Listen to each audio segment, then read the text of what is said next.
actually catch up on the recorded version later on throughout the week. Let's see. Cool, so we're on, today is August the 1st, officially almost 2 months into this. This is our third webinar. Before we get started today, just want to give you a quick overview of what we'll discuss. We'll be talking a little bit about the LPC stats for this past week and how we've been trending over this past week relative to before. We'll also be discussing our one of the new services that we have. Also, we'll talk about some issues around regulatory clarity, considering this cryptocurrency space is relatively new, and how do we fit, how do we stand, and what opinions and thoughts people have so far. We'll also talk about some issues that have been reoccurring over and over in the channel and has led to different things happening.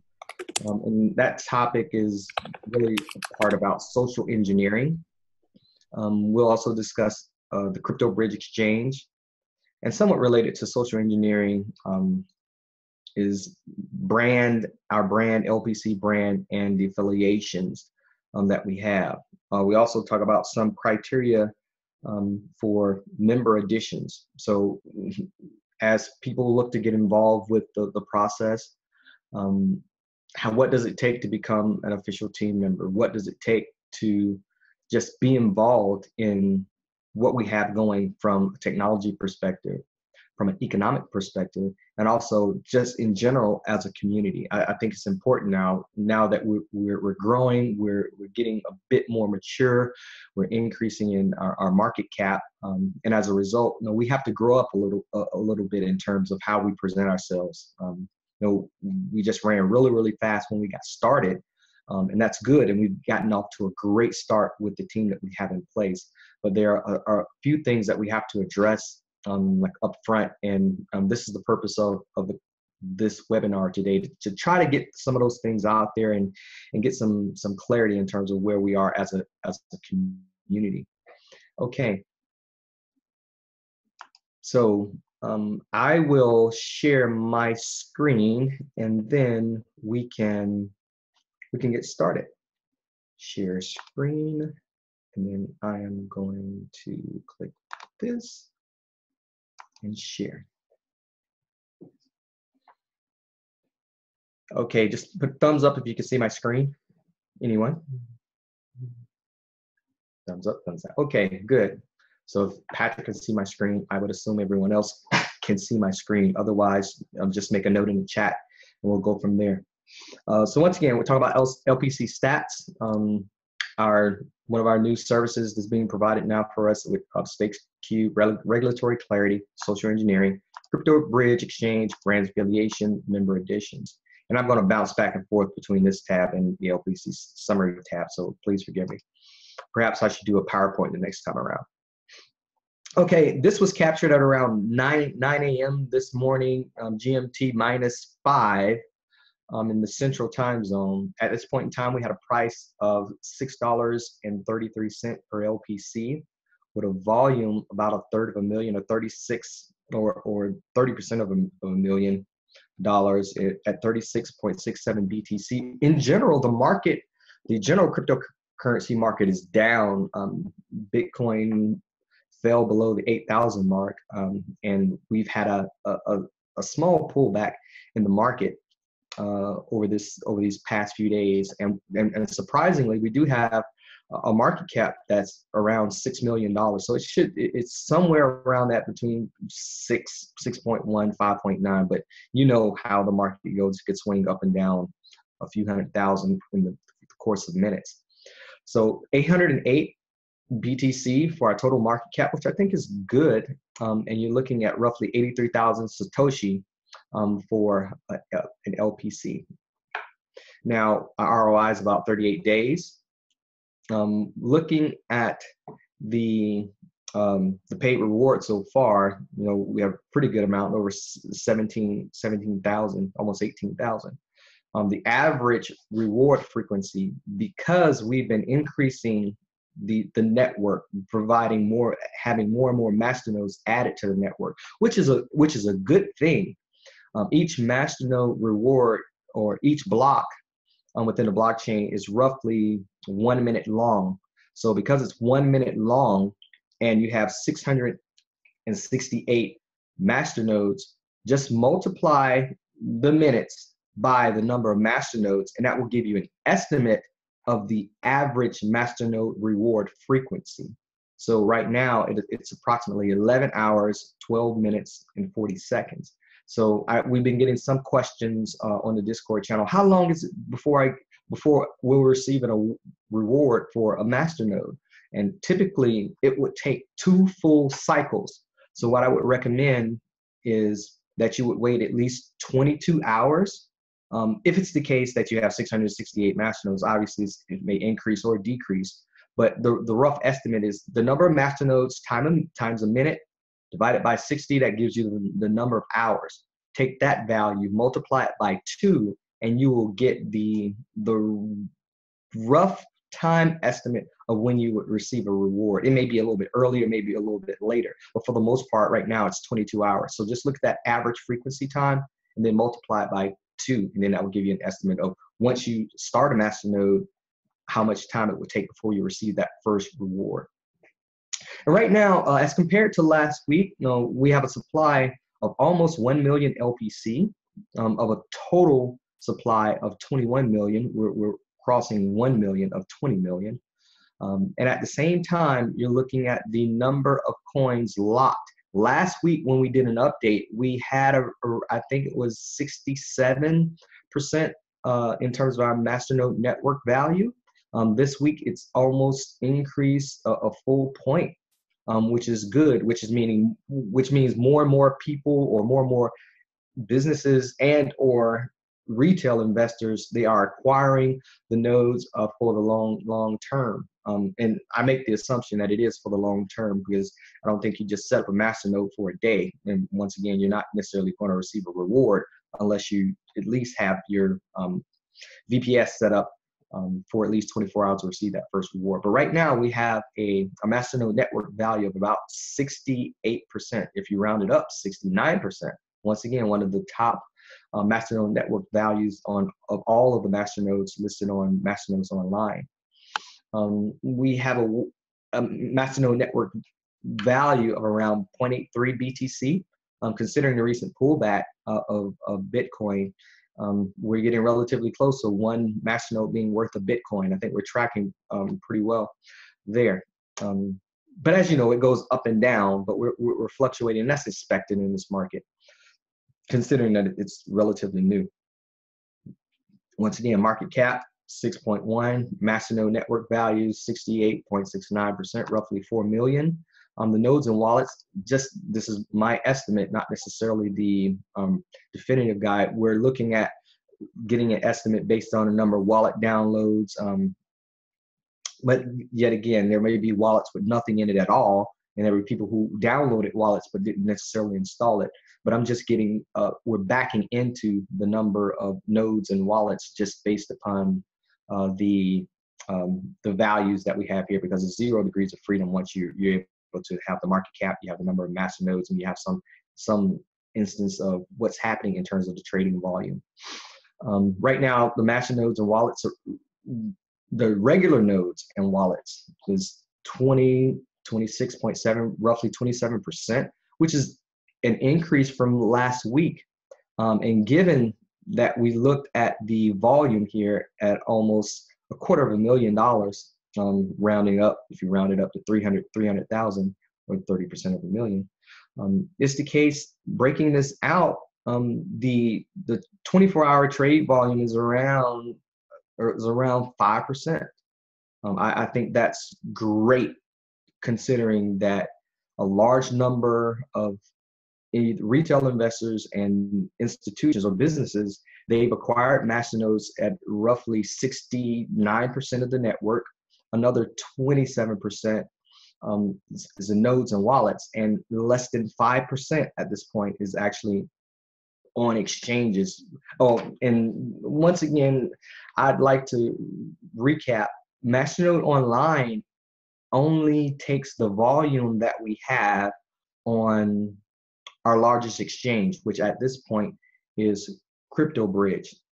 It's not taking into consideration the volume on Coin Exchange or CoinEx Market or Escodex or South Exchange or any of the other exchanges that we're on. It's only taking that value from one exchange.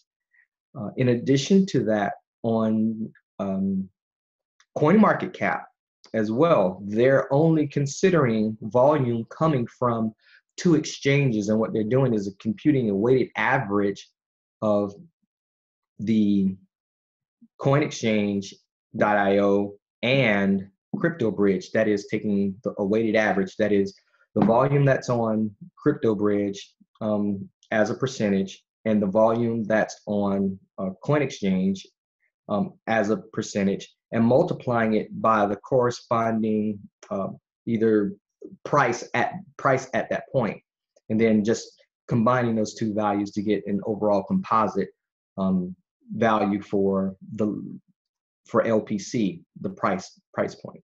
But if we're to break this down graphically, just like we did last week, I think it makes sense to look at it both numerically, because you have some people who just visually like looking at numbers, and you have other people who like looking at pictures. So looking at the graphic, this represents the Masternode value, or Masternode value network. It's roughly 69%. It's a huge piece of the pie.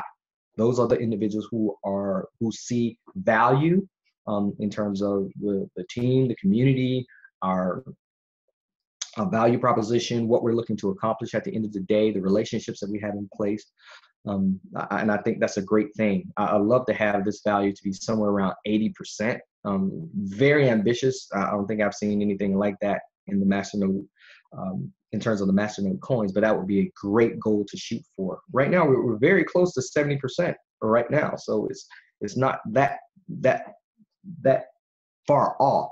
But at the same time, we have around 27%, or decent piece of the pie, represented in just the regular nodes and the wallets that may not necessarily be staking their currency. So, and that represents around 27%. And then you're looking at roughly under 5% on the exchanges. But that's a very conservative estimate, given that it's only taking the value from our largest exchange. And perhaps we could write a script where we do an API and pull from the other exchanges and actually come up with a more reasonable estimate of the daily volume, and this would be a more accurate representation. But right now it's representing about 5%, but it could change. But overall, looking at the price action over the past, from when we listed on Masternode online, that trend line is following pretty much like we talked about a few weeks ago when we first drew a trend line, taking out the consideration of this parabolic move that we had once we revealed the team and began to be a bit more active in terms of communication. That ramp up and then pull back, we moved back onto this regular linear trend. This was the trend that we first started off when we listed on Masternode online. Had a small pullback, we hit some resistance, got some support, came back up, fell back on that line, then went parabolic, a pullback for an entire week, and this was a record pullback. This is the largest one that we've had. We lost over 90% of our value in a matter of days. Typically with Masternode projects that you see online, most projects die here. When you lose that much value in that quick of a time period, either it's been exposed as a scam or it was some pump and dump scheme, those projects typically die. But we recovered. We did a few things in place, started the communication, and we recovered well, and we're backtracking where we were earlier.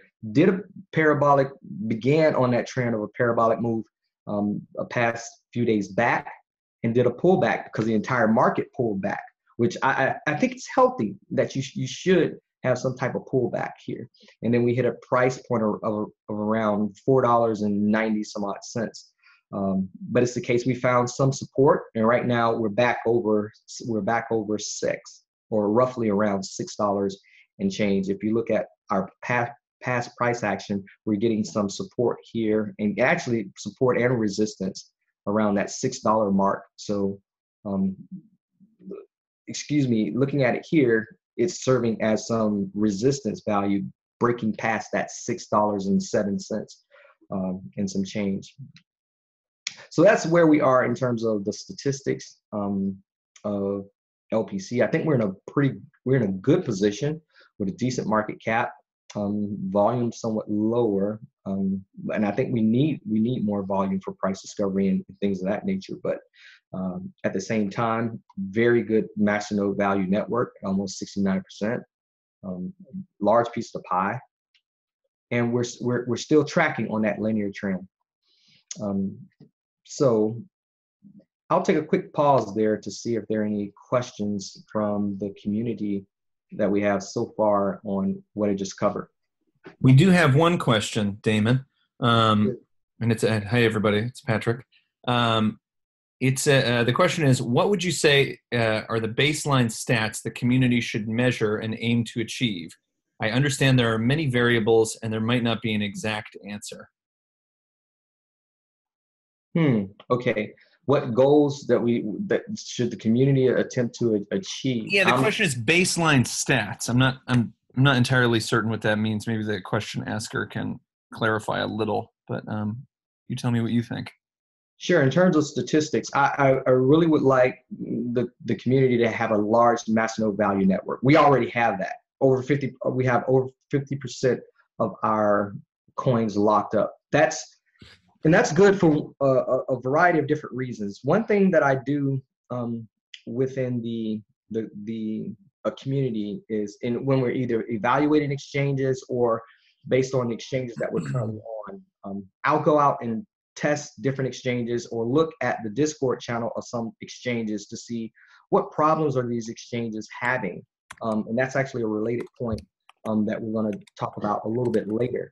But at the same time, I'm looking to see what things will keep the community safe. The first goal that I have in helping to manage this project is to ensure that the network is secure. Network security is the primary goal. How can you increase the security of the network? One, making sure all the exchanges on which we're listed, those exchanges are safe. At the same time, and that protects the investor. So the primary goal is increasing security of the network, protecting the investors who are involved in the network as well. But then looking at exchanges, protecting investors from the exchange perspective, and then in terms of our technology, our blockchain, increasing the number of masternodes. So seeing 668 masternodes in place, that's a good number. Theoretically speaking, if there's an exercise if we were to do a walkthrough on a 51% attack, that's a theoretical attack whereby malicious actors could take over the entire network. In essence, the malicious actors would need at least 335 masternodes.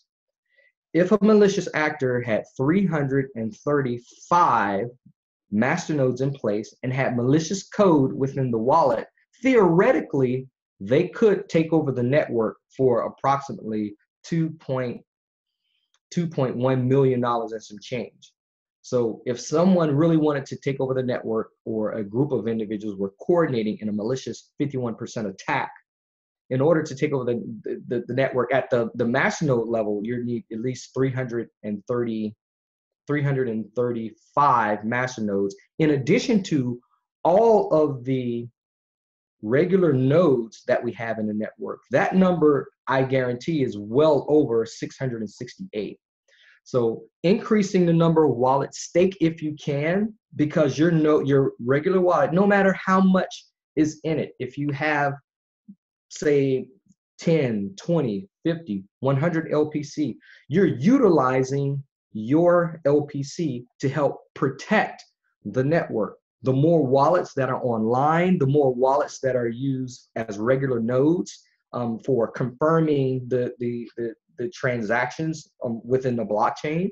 So theoretically, the 51% attack is reduced more and more as more members stake their coins and actually help to protect the network. So that's one thing that I would strongly encourage every member, if you have the opportunity to utilize your LPC to protect the network, holding your wallet open, make sure first that it's backed up, it's encrypted, and it's open so that it serves to protect the network. So that's really one of the main goals, to have a very large number of wallets online and a very large number of active masternodes, because that increases the security of the network.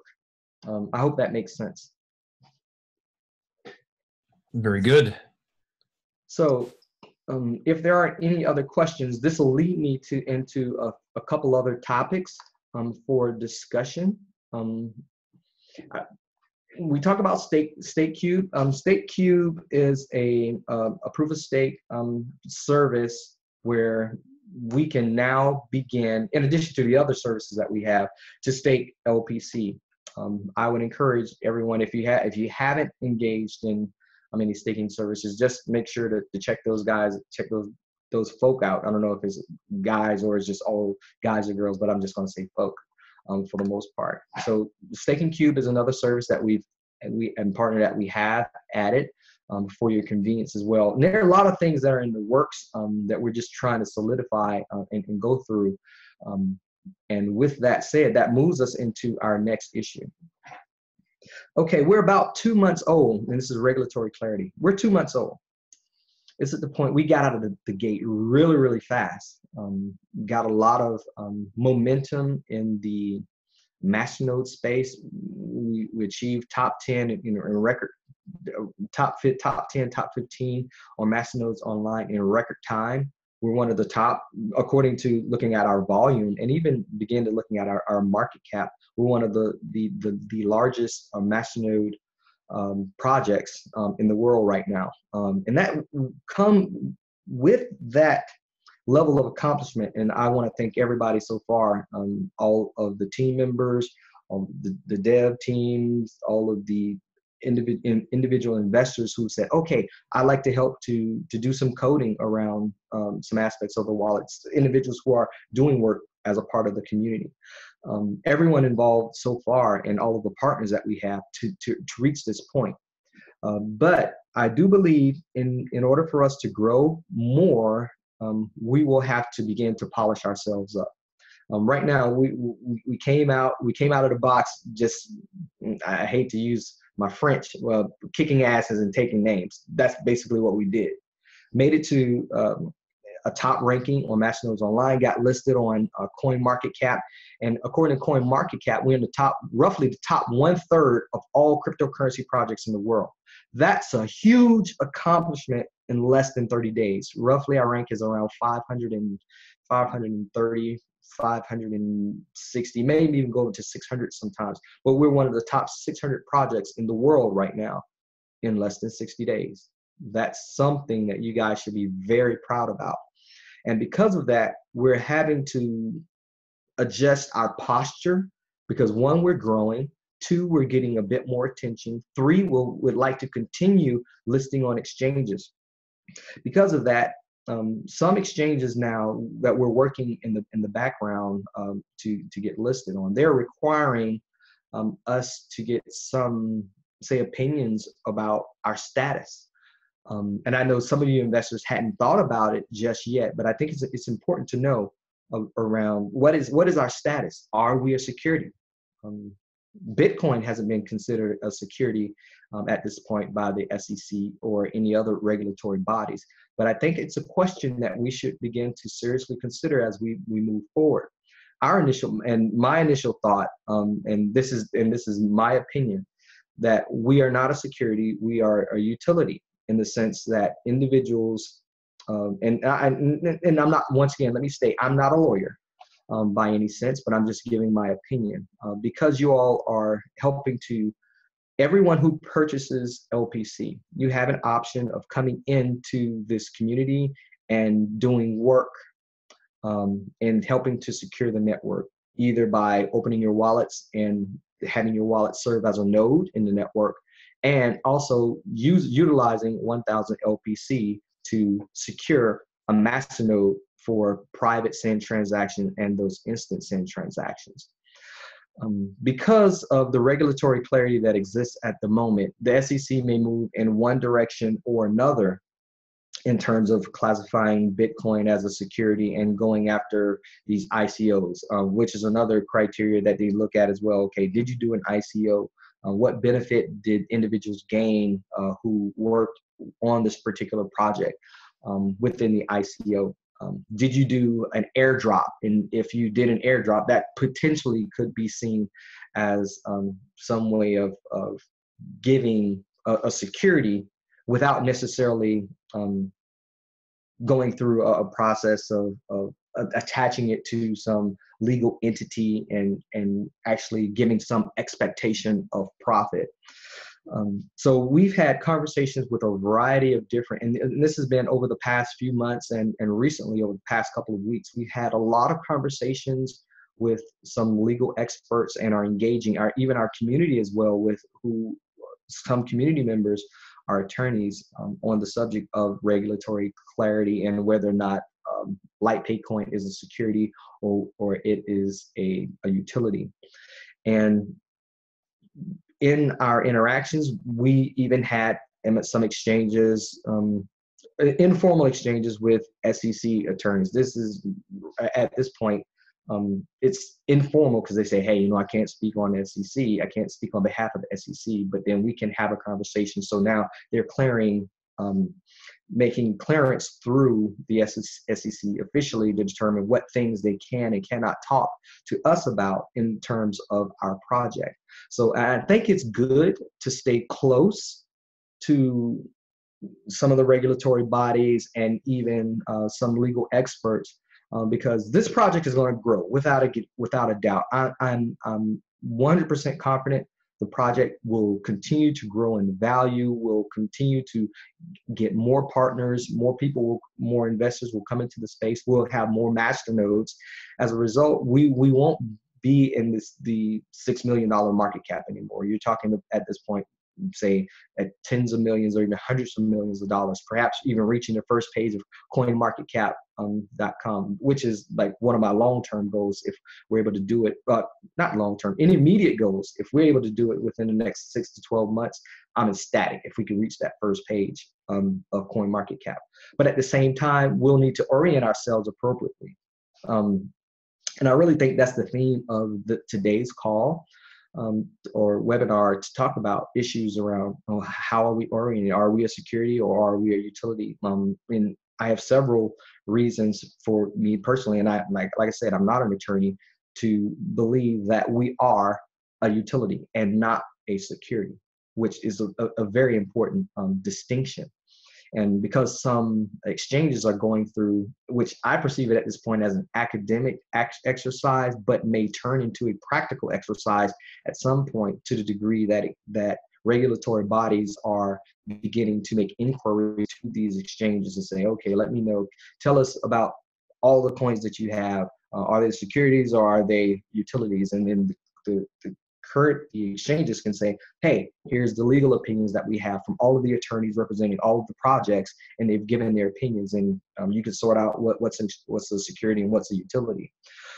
I know some people who have invested within LPC, they're in a position where you might be pure anarchists and say at the point, let's push away all do away with government, do away with the banks.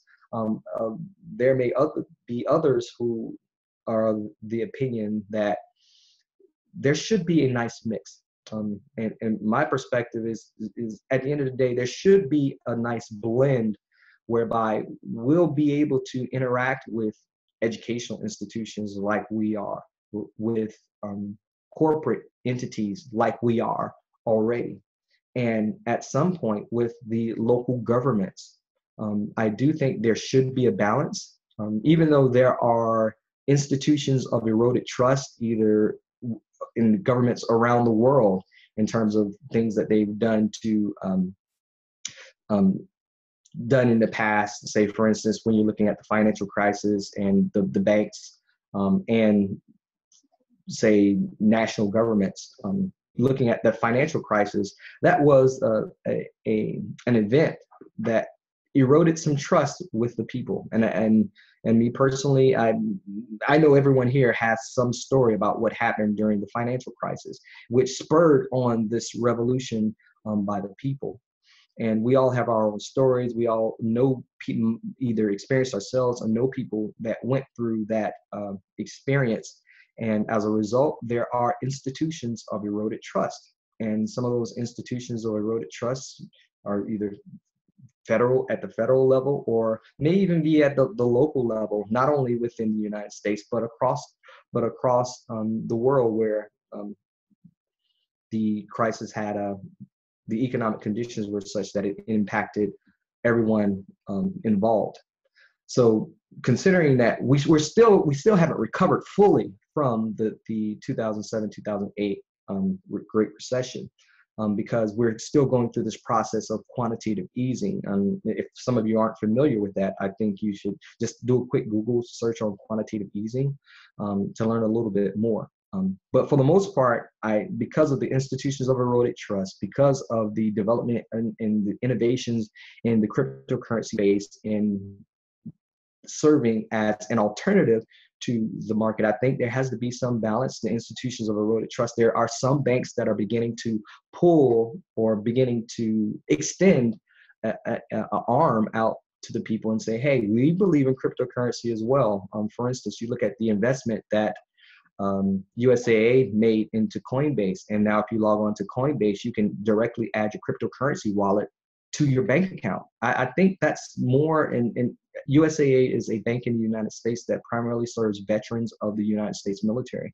I'm a former U.S. Army lieutenant and commissioned officer, and as a result, I have an account at USAA. And when I saw that pop up and saw that you were able to add a cryptocurrency wallet to your bank account, I think that was more of extending an oak leaf or olive branch to say, hey, we're not necessarily anti-crypto. And I think in order for us to bridge the gap, we have to do some things as well. And I think getting regulatory clarity is important. I'll stop there to see if there are any questions around regulatory clarity and some of the things that we're beginning to move forward on. So one question from the community, it's not necessarily related to the regulatory aspect of what you're discussing right now, but there's a question about somebody in the community would like to hear more on the Cryptopia listing donation and the new coin that was referenced in the announcements channel. Okay, and we'll get to I'll address the issue of the initial coin that we were looking to build, and it's something that's it's not finalized yet around the this new coin issue, but yet it's something that it's spread around the Discord channel at this point to talk about the saying that we're going to have a new coin. With the Cryptopia listing where we are so far, that's the goal that we're looking to accomplish for this month, to be able to have 12 BTC in order to list on that exchange, which I think is somewhat expensive, even though it's, like I said, it's still a goal that we're looking to accomplish. But you're talking about 12 BTC for a non-top 50 exchange, Cryptopia. I think Cryptopia is ranked almost 88 when you look at it in terms of its volume. And there are other high volume exchanges that are in the top 50 that charge, say for instance, and there's one quote that we have already, 3 BTC as compared to a top 50 exchange with 3 BTC versus a sub top 50 exchange, a number 88 exchange or top 100 exchange at 12 BTC. 12 BTC for a top 100 exchange, not in the top even 75, I think is somewhat expensive. I think we definitely should have evaluated the option of putting that exchange on the roadmap, but that's one that's very popular, and a lot of folks here in the United States and even outside the U.S. they like that exchange. So that's one reason why we have it on the roadmap. But we were looking into options of say starting a coin and moving on to another coin that would be used for a different purpose. But I know hearing that makes people nervous. That's one of the reasons. Getting some feedback from you all now about that and I'm more of the position that we should table it. We have one cryptocurrency, we have one main project, and that should be the project that we should be dedicated to at this point. But it's still something that it's not solid. It's not definite that we're moving in that direction at this point in time. And believe me, every single call or every single webinar that we have, you can ask me every single call, where do we stand on this particular issue? But right now, it's not set in stone. So right now, I can say with 100% clarity, it's not set in stone that we are moving to a different currency or moving or adding an additional currency to the LPC project. Not at this point in time. It is nothing set in stone, and we're not moving in that direction. But it's something that we have discussed. But it's definitely a fair question. Got it. Okay. Issues around regulatory clarity, as I mentioned earlier. Security versus utility, getting a lot of legal opinions, meeting with some of the top firms in the United States and even the world, and getting some thoughts around that as well, because we're going to need it. And as I mentioned before, we're growing up, and as a response to that growth, we have to begin to become a bit more polished. And I know I begin a lot of emails and notes. Hey guys, your white paper looks like crap. And because of that, I'm going through the process of of making some edits myself, and I'm personally being held now responsible for rewriting that white paper. Yes, guys, understand where we are. 60 days ago, more than about 2 months ago, we're going through that process of writing the white paper, building relationships, getting a blockchain up and going, starting those seed nodes, getting those seed nodes in place, making some announcements, building a Twitter site, building the YouTube channel, getting out the buzz. With only a few people on the team, we had to delegate and determine, okay, where do we spend our resources? Of course, I'm a native English speaker, native English writer, have written academic papers, have published mathematical proofs, have talked about advanced concepts. But at the same time, I'm also a developer too. Where do I begin to spend my time? Where do I begin to make some announcements? So at this point, we delegated out responsibilities to various team members to do certain things.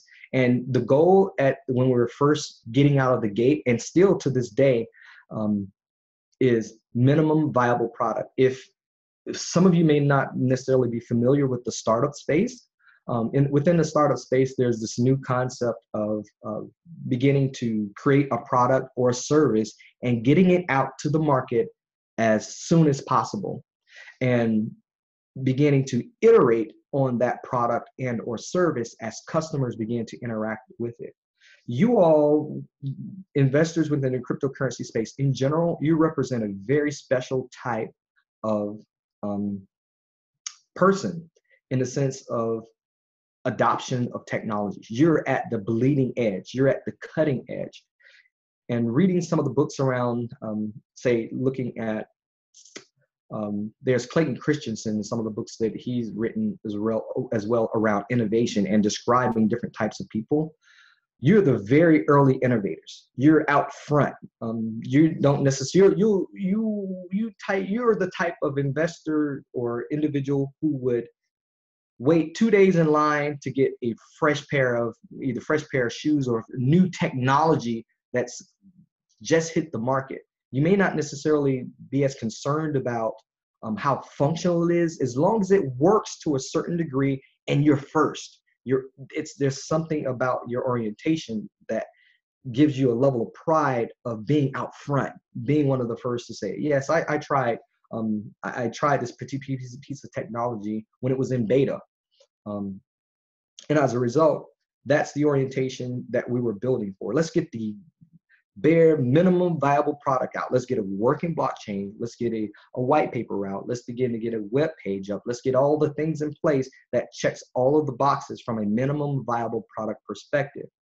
The next set of folks who began to come into the fold in innovation. Those are like some of the innovative. You have the early innovators, then you have some early adopters who began to come in. I don't know exactly all of the terms for these different types of adopters, but the second type that comes into play is the individual. They're a little bit more finicky. They say they may give and I think those are the people who are now beginning to come into the fold and say, hey, your white paper looks like crap. You may want to sharpen that up. And we take that into consideration. Affiliation's not hurt at all. That's a part of the process, but our goal initially was to launch out a minimum viable product, and we'll be able to sharpen or polish those things up now. And I have a personal responsibility of getting the white paper in a position where it looks, it's clean, it's polished, and it's on actual white background. That's the definition of a white paper. So that's what we're going to do. So, and that's, once again, it still falls along the lines of getting ourselves more and more polished. This is that first iteration around that. Hope that makes sense. Definitely. Okay. Now that we've discussed regulatory clarity and kind of put us in a position where we have to begin polishing up, let's talk about social engineering. This has been, even though it sounds like a weird term, I'll try to break it down where it makes sense to all of us. Since we launched LPC and began to list on exchanges and members started coming into the Discord, during our initial growth, we had a lot of theft to go on within the community. And that's just, and not just LPC in particular, but the cryptocurrency space in general. There's hacking of exchanges, there's stealing of private keys, there's persuasion in a wide variety of different ways. I would often receive notes on my DM channel, my Twitter channel, even personal email saying, hey, you do this for me, guy, and I'll do this for you. Knowing that it might be a trap, and doing some background research on either entities that are or individuals who follow along similar paths, it turns out more likely than not in this space to be a scam. With that said, a lot of people have been compromised. Say, for instance, when using 100 LPC or 1,000 LPC and attempting to secure Masternode, even though we have a three-step process for setting up that VPS, is really like just 3 commands.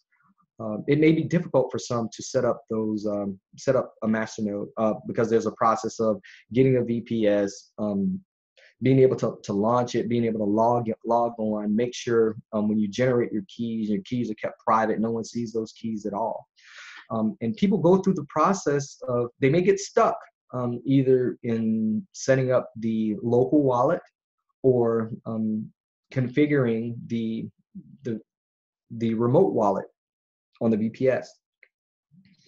And as a result, some people ask for help. And that's only natural. But the first thing that we learn as children when we're born, before we can speak, before we can effectively communicate with others, is trust. That's the first thing that we learn as children.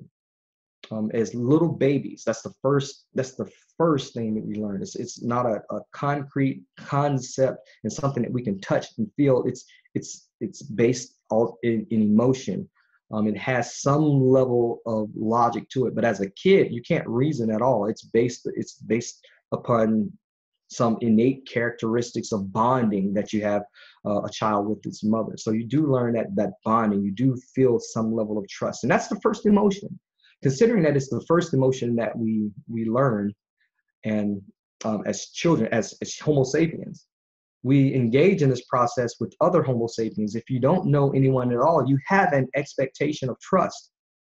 Considering that cryptocurrency is a new innovative space, you're going to have individuals who look to exploit that trust in a wide variety of different ways, or attempt to deceive you into thinking that a person with whom you're interacting is trustworthy. With that said, people may log onto the Discord and they're looking to set up a wallet, looking to set up a Masternode, or just looking to just get some help in understanding what's going on on in their personal or local wallet. So they may ask for help. Someone will log on and say, hey, let's get on a WebEx. Hey, download this piece of software. Yeah, you might have your wallet set up, but go to GitHub and download it here. You think GitHub, oh, a trustworthy source. You go to GitHub, you may download a wallet. You may have your old wallet. It might tell you, hey, delete that old wallet and download this new one. Here, go to this repository. And they're walking you through the entire process the entire time. And what they're doing is installing some software to steal all of your LPC once you have your wallet set up, and they're able to take you from everything you had. And then you make an announcement. Hey, I've just been hacked. Someone stole my LPC. Someone I thought it was a community member. The community member, and here's the tag, here's the conversation. What that person did or might have done, who deceived you, was change their avatar, and as a result gave you a perception that you might have been dealing with a dev, or you might have been dealing with a Masternode support member on the channel, but yet they're not who they pretend to be. So I've heard so many stories just this past week alone, where you have thousands of LPC or several Masternodes just being stolen. And we're 2 months in, and this happens every week. I really want to address it because I think it's something that we have to talk about time and time again. We emphasized it, I think, a couple weeks back, but I think it deserves attention once again here. First thing you can do, if you don't trust the member of the team, if someone says that they're a certain individual, what we recommended to all team members is to get a Keybase, KEYBAS.io account. It's an identity management tool where you can authenticate and determine whether or not someone is who they say they are. You can begin to attach your phone. You can attach several devices, your social media accounts, your GitHub account. The more accounts you add, the better, because it increases the likelihood of the person that you say a person is likely who they are. I've attached my GitHub address. I have attached my Twitter accounts, my Reddit address. I have all of my computers linked to my Keybase.io account. And if I don't think anyone is trustworthy, for instance, I had an exchange, an individual posing as an exchange, reaching out to me on DM saying, hey, we're going to give you a discount on the listing pair for BTC, Ethereum, Litecoin, and US Tether. Send us 5 LPC and we'll get this done in 24 hours. You got to make a decision today. And I said, do you really represent the exchange? First and foremost, can I see an email coming from the exchange with that in writing? At the same time, if there is a particular location where I can sign up on the exchange to authenticate or to verify that, yes, you are who the proposal is valid and you are who you say you are, I think we can evaluate the proposition. At the same time, can you authenticate against Keybase.io? Can I connect with you? If you are who you say you are, tell me who you are. Give me your link to Keybase.io. I connect with you, or you connect with me. Because if you are who you say you are and you're using your Keybase.io account, it's likely that that person using their PGP key can, at the end of the day, say, yes, I am who I say I am, and I am connected to you. This happened to Dash as well. If you were to go to their website and look at their member profiles, every member, all of the key members on Dash's team, they have a Keybase.io account. That's one way in which you can begin to authenticate a person to feel comfortable saying who they are, or feeling comfortable that that person is who they say they are. At the same time, another way is not only just using a Keybase.io, using a piece of technology, but use other individuals. So if you're getting help, use more than one person. Reach directly out to members who are listed on the right-hand side of the panel, the Discord channel. Have 2 people walk you through the process. Now the imposter would need to collude with at least one other person in order to compromise you. And reach out to the team members and say, hey, is this person who they are? Is this person the person that we think they are? Do that. I think that will increase the likelihood of you keeping your coin safe and keeping you from being compromised. And that's just one aspect of social engineering, because folks can't, to this day, unless they're a couple of organizations that decide to launch their quantum computers to hack a blockchain, the blockchain is not getting hacked anytime soon.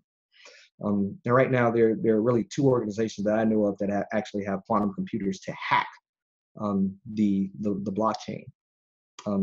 So right now, the probability of the blockchain getting hacked is low, but the probability of a person being hacked through social engineering is very high, because one, we have that fundamental emotion. The first one that we learn, social engineering, it's much easier to hack a person than it is to actually hack the blockchain at this point. So I'll pause right there, and we're just talking about the aspects related of your wallets being stolen. There are other aspects where team members, individuals who are on our team, for instance, might have participated and been invited by people that they met or might be friends with on the Discord channel. They might be invited over to participate as a moderator on another project. We're 2 months in. We're a solid project. We've been doing things at a breakneck pace. A lot of things moving very fast. There's a lot of room for error. So there's some times where we make some judgment calls where it might take a little bit, it should have taken a little bit more due diligence to say, as a team member, say either as a moderator or as a Masternode helper or just someone who helps out generally and gets invited over from one project to another project. Hey, would you be interested in being a moderator on our channel? As a result, some of our team members were susceptible as well to social engineering. Considering my background in the military and in government, I've gone through a process of just doing investigations, not only on individuals, but also in entities as well. And as a result, I take the fundamental emotions or fundamental things that we've learned as kids, such as trust, and I throw it out of the window and I approach it as objectively as possible.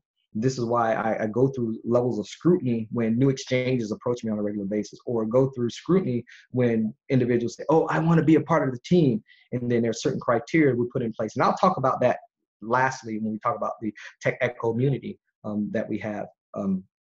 But it's the case, I go through a process of evaluating. So what's the credibility? How is this person validated? And how do I believe them? What are the sources of truth that I can refer to? Even though this is a trustless, the blockchain is trustless, it's immutable, it's uncensored, but people aren't. Because people are fallible. They may not necessarily be trustworthy. Some may be, but I totally removed that from the process. And I use a checklist. I use some criteria to evaluate, to come up with an estimate of whether or not to trust an individual. So as a result of, you can be socially engineered in a wide variety of different ways, considering I'm a psychologist and understand aspects around trust and what things people can do to manipulate you, to slowly manage you in a way in which you don't necessarily want to be managed, particularly in being managed to give up your money. Who wants to give up their money? I know I don't. I don't want to give up my LPC. And even I've helped individuals set up Masternodes myself. And then the first thing I say, even though you are sharing your screen, take your terminal off the screen. Do not show your terminal. I'll give you a set of commands and paste them in the channels, and you take it and you can cut and paste and run these commands. I don't want to be held responsible. So as a result, I advise everyone to be careful in moving forward, getting invitations, community members, team members alike. And a standard moving forward is some of the team members that we currently have, I would like dedication, and because we're growing up, and as mentioned, this is along that theme of growing up and becoming more and more polished. As we're growing up, I would like for us to have a dedication. If you're working with LPC, if it's possible to the extent that it is, and I'm not quite sure if this is your primary means of support, have dedication to LPC. I don't think investors give us or trust us in purchasing LPC and actually helping to secure the network and buy masternodes, they don't trust us to do that on a part-time basis. So I'm dedicating my efforts full time to LPC to help it grow. As a consequence, I would have an expectation that other team members begin to judge themselves accordingly, and the community as well. No, you're able to go to different projects and view different things, but for the team that we have in place, we're becoming, like I said, we're becoming more and more mature, and as a result, we have to put ourselves in a position where we have a loyalty and dedication to LPC. So you don't see individuals from Blockstream helping going over to say the Litecoin Foundation. They may do some interactions together because of the similarities in the blockchain, but you don't see someone from, say, IOHK doing work over on, say, the POC project. And initially, full disclosure, I was invested in POC at one point in time, early in the process. And then once we came out and started launching, I sold all of my POC, took that, I put it all in LPC. So now it's a position that I started a networking group, a local networking group. Now I'm moved that out where somebody else is managing that because I'm fully dedicated to LPC. So I know there's something that happened this past week where a member or some members of the team were invited, and I heard the backstory of how they got pulled into the process and to serve as moderators on a different coin, which subsequently turned out to be a scam coin. So just understand this project is a great project. And I understand how individuals, they're very altruistic. They may want to participate and help out in other projects. But I think now we're at a point where we should become a bit more mature and be a little bit more savvy in terms of the relationships that we build, and myself included, because you can't believe how often I am approached. I get at least 10 to 15 offers per day from individuals I don't know who claim to be affiliated with an organization. And I have to use a lot of mental energy to evaluate it because we're in the wild, wild west. Even though I got my shotgun I got my pistol by my side, I'm not as quick as draw as I used to be. So we have to be, and like I said, do your due diligence on each and every individual with whom you're engaged, because you perhaps may be a part of an engagement to be socially engineered. It may be systematic at impacting several individuals, or it may be targeting one or two individuals because you might have credibility as an LPC moderator, or you might have credibility as an LPC dev. Even it was crazy. One last example, working on a project, there was an individual who contacted me and said, yeah, man, I love LPC. That immediately said, okay, trust this guy, da, da, da, da. Because he began to talk. He's on our Discord channel. He said, yes, I have the LPC wallet open. I have about 90, I have 0.43% of the LPC pre-mine sitting in my wallet. And I'm looking at the seed nodes, and I really can't get my seed nodes going. And I'm saying, I'm like, that's not a regular community investor who's engaging me like that. Then he begins to say, well, can you help me out? I need, as I began to listen a bit more, I'm like, this guy sounds like a developer. This person sounds like a developer. I'm like, well, I'm fully dedicated to LPC.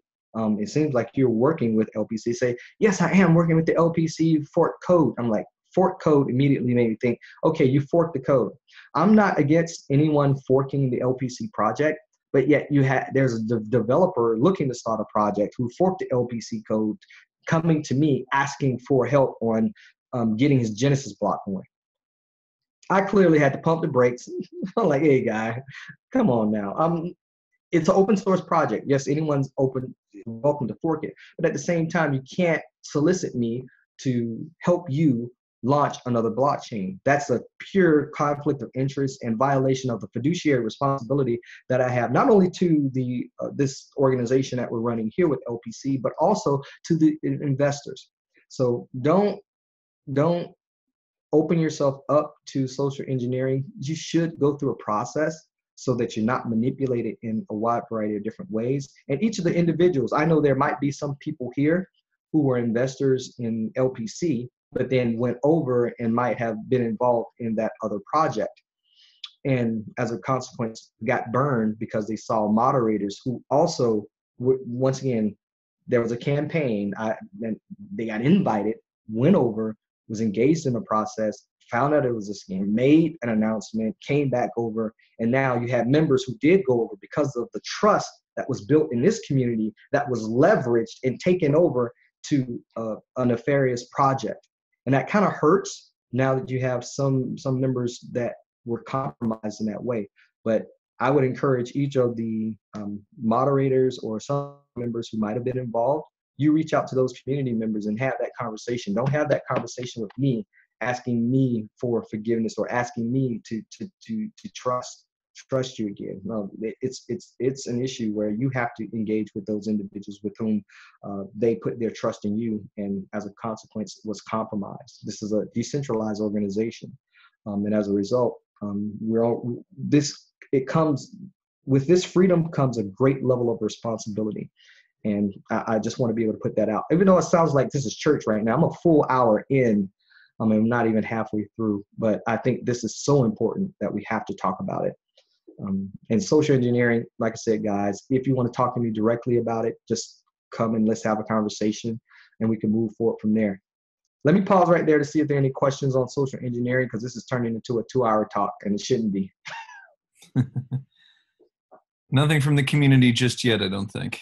So feel free to move on. Okay, Crypto Bridge Exchange.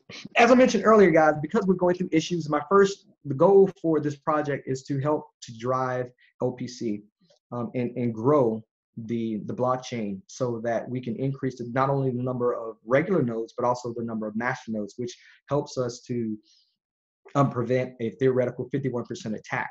That's the first goal, being able to secure the blockchain and to make sure that the project continues to go and help drive that technology. The second goal is the individuals who are involved in the process in securing and using their LPC to secure the network, because you are considered as investors, and we make no profits on the increase, but yet you are paid a reward based on a reward schedule on our website.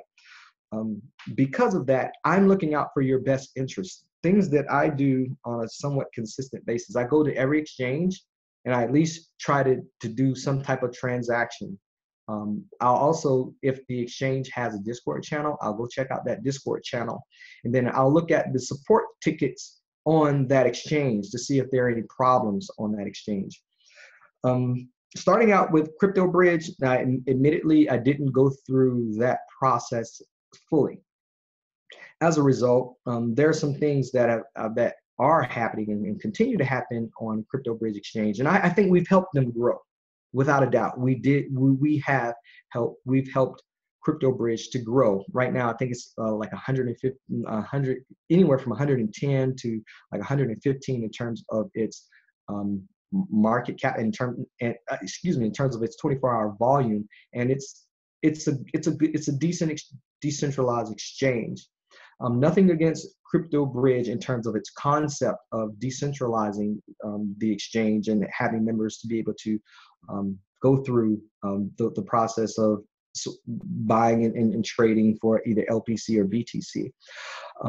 On these different exchanges, looking at support tickets, there's an issue, as we know, with the wallets, particularly as it relates to the wallets that send either BTC or any other cryptocurrency out to the actual blockchain of the respective cryptocurrency. That bridge is broken. There are people who send cryptocurrencies from either Bitcoin, LPC, or any other coin from that exchange, and it gets stuck. Supposedly, help desk support is supposed to help you through the process. You put in a ticket after a few hours, and they will get back to you. There are times where I've gone through this process myself personally, and there have been funds that have been stuck for well over a week. And in response from the Crypto Bridge team, they would inform, hey, your BTC was actually sent by this transaction, not knowing that I'm a developer on the LPC project. I'll go out and look at the blockchain. It could just would consider me as a regular investor just making a response, and would think I would say, yeah, it was sent out. It's my fault now. And just because they provided a transaction ID. I looked at the transaction ID, supposedly corresponding to my, for instance, in this case, it was a BTC transaction. Looking at the BTC transaction, and it was sent to the wrong address, despite the fact that my CryptoBridge transaction ID, where I listed a particular BTC address, was not, once again, was not the same address from which the BTC was sent from CryptoBridge. CryptoBridge sent it to another address. I followed that address, and it looked as if it went to a small address first, perhaps maybe even like 0.8 BTC. Then we got funneled into a larger address. You saw a transaction push it to a larger address, which had a total transaction amount of 100 BTC, exactly 100 BTC.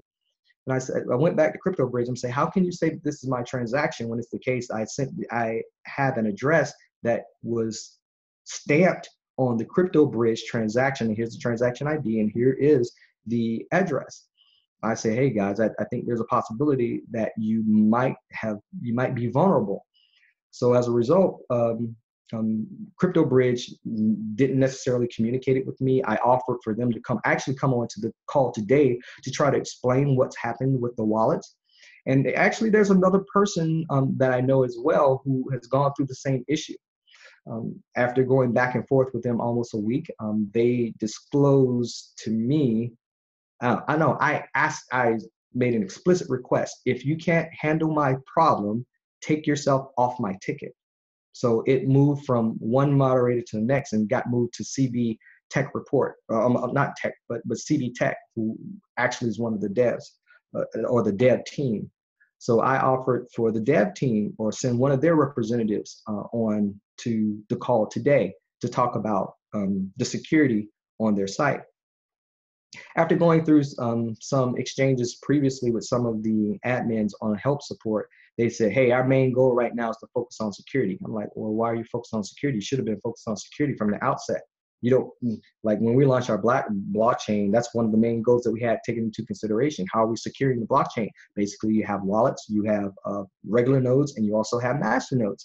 So that's a consideration. Why work on it now? So, and this is just based on my opinion. There's nothing factual at this point, but based upon the evidence that I see, I think there's a vulnerability, and I'll mention to everyone now, a vulnerability with CryptoBridge. And I would recommend, to the degree possible, begin to diversify where you do your trades. We have other decentralized exchanges. We have one decentralized exchange in Xcodex, which in essence uses a similar technology, and I'd be somewhat suspect there as well. But we also have Point Exchange as well. So if we, for instance, we're going to see a change if people begin to shift from CryptoBridge over to, say, Coin Exchange. We're going to see our rank begin to decrease from on Masternode Online, because they only use the top volume exchange. But if Coin Exchange is our top volume exchange, then we resolved our issue. So that's, even though sometimes it works, sometimes it doesn't, I'm skeptical of CryptoBridge. This is in spite of the fact that this is where we have the top volume. They should understand that this is something that's driven by the people. And at the end of the day, if they're not concerned with the health and welfare of the people who are doing the investing, I don't think you should be on CryptoBridge at the end of the day. So that's my recommendation. Once again, that we begin to move, and I think I emphasized this last week as well, begin to move on to exchanges that doesn't necessarily have this problem. I know people may say, well, decentralized exchanges are somewhat safer. Not in this particular case, based upon the evidence and the experience that I have. And this is what I do consistently to make sure, one, just to talk about it again, make sure the blockchain is secure from our perspective, and two, to make sure that investors are protected. And going on to exchanges, this is where you all find liquidity. And going on to exchanges and testing those exchanges to make sure that they're safe is a primary responsibility for myself, and actually for the dev team when we begin to evaluate what's our next exchange. that we would go to. So that's my 2 cents on Crypto Bridge. I may hear something back from them saying, hey, it's totally not true. I have the evidence, even though it's the case that they've deleted the tickets. I have copies. So guys, just know that I'm looking out for your best interest, looking at all the exchanges that we're moving on to, and trying to determine what's the safest exchange that we can be on with the least amount of problems where you all will be safe. I'll open up the floor just on that, and then we'll quickly walk through brand affiliation and member additions and close this out. Okay. Any questions from the community? Not seeing any in the Q&A right now, but if you have them, certainly just chat them out. And if not, I guess we'll move on, Damon. And this is it's a slow day, and perhaps because the prices are recovered and things are going well, folks are not attending to the meetings. That's fine. I mean, and that's a good thing. That's one of the main reasons why we have the webinar, to answer questions. Brand and affiliations, and I think I touched on this for the most part when we talked about social engineering, but I won't beat it up too much here. Brand and affiliation. We have an LPC brand. We have built a level of trust within our community. We have some affiliations with some good organizations, some decent exchanges. And at the same time, just know if you are representing yourself as a part of the community, if you're representing yourself as a part of the economic ecosystem of LPC, or even as a part of the development team, just know that you represent a brand. And anytime that you begin to step outside of that brand, and then you do something that's not consistent with that brand, it reflects badly on the entire organization. So with myself, I'm very conscious of persons or institutions with whom we begin to build some relationships, because it's important, because some institutions have their own brand, and being associated with those brands, it lifts our capital as well. But if we're affiliated, or we have members affiliated with different organizations that are not on the up and up, then it reflects poorly on us. So just be conscious of that. Everyone being a member of the community, even trusted members of the community who may not necessarily be members of the team. There are a few folks initially when we started out on the Discord channel, I came in and made some comments. They're like, who are you? You're not even listed on the Discord right-hand side. And I'm like, okay, let me get it listed. But yet these were what I call old heads, or the culture bearers of the community, because they've been there initially in the chat channel, and then they would check folks who are not necessarily active on the community side, even though I was heavily invested in the technology side and just some of the economics of being able to design the LPC and pushing it out.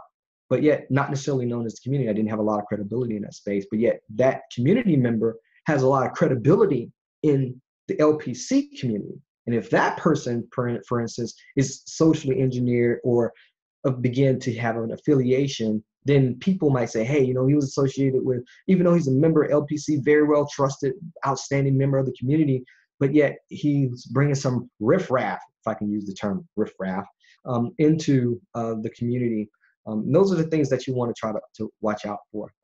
We're going to get some shirts soon for like the partnership that we have for UCF. We're going to give it to students, who will be participating, faculty and staff participating on the project. And we want to be able to begin to pass some of those out to some of our community members as well, because I think it's a good brand to have. And this is a part of our process, building our brand, beginning to do some marketing in place. And that's all I have on branding affiliations. And right now, I'll just quickly move to member additions. One of the criteria, one of the most important aspects of how we evaluate members being not only just community members, but being officially part of the team, being listed on the website. Member additions, and here's my process, and some of the team members are beginning to adopt the process as well. There's this 3 terms is really mentioned or said or talked about by Andreas Antonopoulos. I do give him the credit for mentioning the 3 terms. Technology, and this is what blockchain or cryptocurrencies is all about. A technology, a very innovative, new, groundbreaking, permissionless, trustless, peer-to-peer, network, one of the most innovative technologies that I would think in the history of man at this point. But in addition to the blockchain technology, there's also an economy where we have a cryptocurrency where people are engaged in peer-to-peer transactions that can't be censored. And in some instances, in our case, where we do have anonymity and we do have privacy and we do have instancing capabilities where your transactions can't be monitored. For those who like privacy, if you're 1776 type person, like your independence or your libertarian, that's fine and well. But at the same time, there's an economy around the cryptocurrency community. So the technology of blockchain, the economy as well around the cryptocurrency, and also community. And that's what we have now with our Discord channels, our social media channels, and we're interacting. So even though no one's combined the term, and I've taken the opportunity to create a word, not to say it's something that's going to be the standard moving forward, but combining those three terms, the technology, the economy, and the community, I coined the phrase tech eco-community, tech eco-community, tech eco-community, which means the technology, the economy, and the community. If you're looking to be heavily involved, being listed on a website, having some responsibility in driving projects, doing things within our community, our digital community, but also in the local communities in which you serve. Now look at the three aspects and saying, how are you contributing to the code base? Are you checking to see, for instance, I got a reminder from a community member who said, hey man, you actually have an issue that's listed on the GitHub. Can you go ahead and address it? And I looked at it and say, yeah, it's a valid issue. We'll make it. And I pulled down the code base, made the adjustment, did the pull, then did the push back up, and then made a pull request, and then responded to that member immediately, solely around the issue related to the technology, not necessarily a community concern, but something related to the technology. We do have a team that's working on the iOS wallet deployment who are actually investors as well. They have a vested interest in watching this community grow. So they're involved not only in the technology and not only in the community, but also in the technology portion. But looking at it in terms of our economics, how we begin to build out our communities so that LPC can be used in business, in peer-to-peer transactions, and also in government. How are you beginning to, say, interact with some of your local officials? Some of you may know mayors, some of you may be local politicians, maybe stars in your local area, and may have some influence to say, hey, would you be interested if we're able to build out our point of sale devices and say within the next 6 months, would you be interested in doing a pilot? And then say, hey, I have a mayor here, or I have a tax collector who's just interested in having a discussion. These are the ways in which our tech community can grow. So even though this word may not even fly, I think it's a great term that can refer to what actually LPC and the cryptocurrency communities actually represent, tech communities. That's all I have. That's great. That's great. Any questions from the community at this point? Oh, we have one perhaps. Hold on, let's see. No, I think that's it. Okay, folks, definitely love the call. Even though it might have seemed doomish and gloomish, like more at the end, I think we're doing great considering this pullback that we had just a couple of days, I think yesterday. The market pulled back hard. We pulled back as well, but we were very resilient. We bounced back, still hanging out a little under $6 or above $6 at some point. We're in that range, but we're doing well. We found some nice support, and we're continuing to move forward, and we're making more and more relationships in the background, and we'll be making more announcements real soon, guys. On the UCF front, the writer has finished the draft. He's supposed to be sending me that the article today, and then it will go to the editorial department within UCF, and then it will be released a little after that. So just to give some folks some background on the UCF's announcement / long article that they're doing, which we're going to turn subsequently into a press release, not only for the cryptocurrency community, but also for the general community at large. Great. Hey, Damon, we do actually have one question, which is, do you intend to develop a code of ethics for LPC team members to help address to help address some of the issues identified? Yes, those standards are still coming into play. That's just, and this is, it makes sense. And I do appreciate you asking the question. Anytime there's a new technology, or anytime there's a new advancement or innovation, everything is wild, wild west. This is where we are right now. And even starting out with LPC. LPC was the mantra at the moment was minimum viable product, everything. Build out everything, push hard on everything. And that was just solely on getting out the website, getting out technical paper, getting up the blockchain, beginning to list as many exchanges as possible. However, we weren't necessarily addressing back office functions of how people have relationships. You know, in organizations, they have policies now around, say, relationships. Relationships you should have within the organization. I know when I worked in federal government, we would go through these intense single scope background investigations where they would understand your entire life, and there's a dossier on you, about 24 pages thick, about everything you've done within the scope of the investigation. That's just to determine your level of trust. But that was built, that process of scrutinizing individuals, having a level of understanding about what's the code of conduct, what you can and cannot do. That was developed over time, say within government organizations or within corporate entities. And the same thing here as well. We're a tech eco community, very new, very different, where there's a legal entity responsible for driving the research, development, and commercialization of the infrastructure around LPC. There is that's the centralized component. There's a decentralized component where there is the blockchain and the technology and how it exists itself. And then there is a community of members who may be involved on the decentralized side of the organization, but yet there's really no code of ethics. But we have to develop some rules around that. And as we go through these experiences of ups and downs, or members might have done things they should not have done, or some members may not have been comfortable, say, revealing themselves, it's one of the things that there's a code of, we're beginning to develop some rules of engagement within this decentralized community. So as we grow, these unwritten rules will become more explicit and then codified in language that everybody understands. But then, like I said, we're relatively new, starting out, and these things form. Just like with the new technology, standards form after a period of time. Like SSL security standards, HTC and TCP/IP standards around that as well. When you talk about communication standards between two different computers, a REST API or JSON, being able to communicate XML or JSON format, those are standards that developed because there was chaos in the system, and we're experiencing chaos, and we'll continue to experience chaos. But as a consequence, we'll begin to create more and more rules or understanding around some code of ethics that we have here. But thanks for the question. Very good. Okay. Let's see. Anything else? Speak now or forever hold your peace, folks.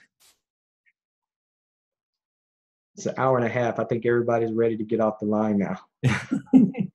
All right. Well, thanks everybody for your time today. Thank you, Damon. Join us again next week. Spread the word. These things have been great, I think.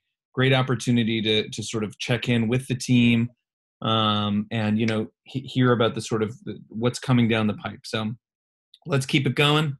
Great job, everybody. Talk soon. Take care. Thanks.